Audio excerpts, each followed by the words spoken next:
When I started working on this video, I had this part at the end, but since I think it's actually really important, let's start with it.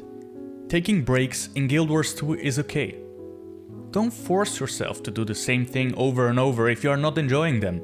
Guild Wars is a game that respects your time, and you won't fall behind the curve like in other MMOs. So by just taking a step back and not play for a week, you'll enjoy the game for much longer. At least, that's the case for me. Usually until I watch a video or a live stream of someone playing and I get the urge to jump back in and continue working on my characters. With that being said, there is still a lot of stuff that I do daily, so let's get started. Welcome ladies and gentlemen, Master of None here. Since I started this channel, I've been asked a couple times how my daily routine looks in Guild Wars. The truth is, I'm not a creature of habit and get easily bored if I repeat the same thing over and over again. This is why the title is slightly misleading, since there is almost nothing that I do every single day in the same way. Nonetheless, I wanted to make this list of things I do most days and sort them on how often I actually do them. To start things off real easy, logging in. This might seem stupid, but just logging in daily already gives you a whole bunch of rewards. Laurels, which can be exchanged into materials and sold off for gold, or mystic coins, and most importantly to me, 7 mystic clovers at the end of the login track by choosing the chest of legendary crafting materials. Even if I don't feel like playing, I make sure to log in to Guild Wars 2, especially since my computer is on most of the time anyway. If I do feel like playing, I usually start with 1 to 2 PvP matches.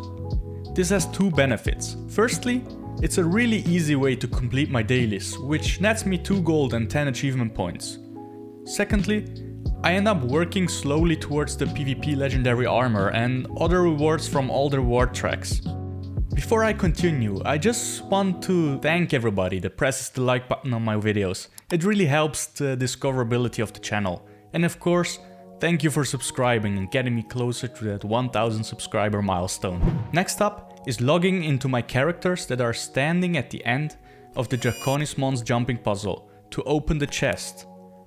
Now, I used to have like 15 characters stationed here, but it got way too tedious after a while and I just stopped doing it altogether. This is also by far not the most profitable spot to park your alts. For that you can check the website Fast Farming Community. Link is in the description. It was just very convenient getting my characters here by using a teleport to friend. It gives me a steady supply of ectos, but more importantly provides all the fire orchid blossoms that I could ever need. Which means basically an infinite amount of stat selectable ascended rings for any build that I want to try out. The home instance. This is something I just started doing recently, since my home instance is actually quite empty and not really worth visiting. However, a while back I leveled up cooking and now I'm building up a steady supply of ascended food. They have the same stats as regular food, but last for an hour instead of only 30 minutes. And on top of that, give you additional lifesteal or damage reduction. If that wasn't enough, it also provides buffs like Magic Find, World XP, etc. And depending on the food, it ends up being cheaper to make than the exotic counterpart, if you actually can make use of the full hour-long duration that is.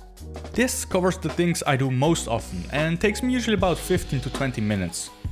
Sometimes it's all I do, but if I feel like playing more, I might do some more PvP or one of the following things. Fractals. I really enjoy playing fractals, especially with friends. Just not something I want to do every single day, especially when I'm playing alone. If I get asked to join them, I hardly ever say no though. Usually I just do the tier 4 dailies and recs. I haven't done a lot of CMs since coming back to the game, because groups are usually looking to do all 3 back to back, and I have yet to learn and complete the 100 challenge mode. So for now, the T4 dailies are enough and provide a hefty bit of gold every day. Doing fractals just feels so rewarding, and I love that with every run I'm working towards the Fractal God title. I don't think I'm dedicated enough to ever reach it, but who knows. If I don't want to do fractals, I work on various personal goals that I've set. This, in my opinion, really is the most important way to keep Guild Wars 2 interesting for yourself, since the game often doesn't give you a clear direction of what to do next or what to work on. It's also where the many hours of playtime actually go to. To give you an example, the current things that I was working on were 2 legendary weapon collections, Astralaria and Chuka and Champuat. The gifts are now just sitting in my bank and I don't plan on making them anytime soon though, since I really want to save my gold for legendary armor first. The legendary armory update that made legendaries account bound and usable by all characters at the same time is such a huge quality of life update and gets me super excited. I love the idea to very easily try out any build that I'd like and experiment with different builds in fractals, world v world, raids or even open world PvE. It's also why I've lately been doing way more PvP than usual, since I'm actually getting really close to completing the PvP legendary armor. I would have never thought that I would make so much progress towards it in the past couple months when I made the video on how to enjoy Guild Wars 2 PvP back then. But here we are. It's mainly due to the fact that I really enjoy trying out and learning different builds for different classes. When PvP gets a little too toxic, even with all the precautions like blocking anyone pretty much instantly that trash talks another player or rages in map chat, I might work on the PvP legendary armor collection. Another goal that might or might not happen before the expansion releases is cleaning up my bank, but lately it's just been filling up even more because of all the collections that I've been doing. That is pretty much everything that I do regularly. Strikes don't interest me that much since I have enough ascended gear, and raids just require more effort and time commitment than I often have. Although I recently joined a great guild where I started to partake in raiding much more often. Now enough about my routine. What does your Guild Wars 2 routine look like? Let me know in the comments below. Thank you for watching, don't forget to subscribe and hope to see you in the next one.